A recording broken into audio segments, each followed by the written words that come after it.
Hello मित्रों, घरनी रसोई में तुम्हारू स्वागत है। तो आज આપણે બનાવવાનું છે એક નવા સ્વાદમાં પાંદડીનું શાક। જો આ રીતનું પાંદડીનું શાક બનાવવાનું છે। સૌપ્રથમ આપણે દેશી પાંદડી લઈ લેવાની છે, પછી તેને ફોલી લેવાની છે। સૌપ્રથમ આપણે પાંદડી ફોલી લેવાની છે આવી રીતની।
પછી બટાકા આપણે સરખી રીતે સારા પાણીમાં ધોઈ લેવાના છે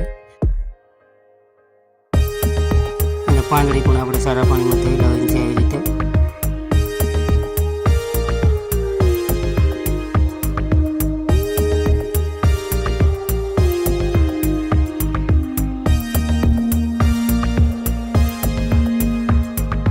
પછી આપણે તેમાં તેલ નાખીને થોડોક સમય પાકવા દેવાનું છે। પછી તેમાં મીઠું નાખી દેવાનું છે, પછી તેમાં આપણે ટમેટું નાખી દેવાનું છે।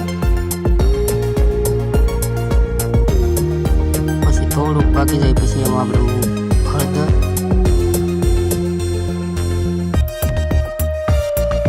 પછી એમાં લાલ મરચું નાખી દેવાનું છે।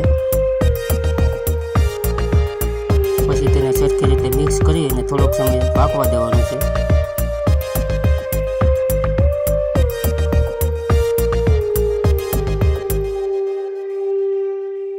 તો તૈયાર છે આપણું દેશી પાંદડી અને બટાકાનું શાક।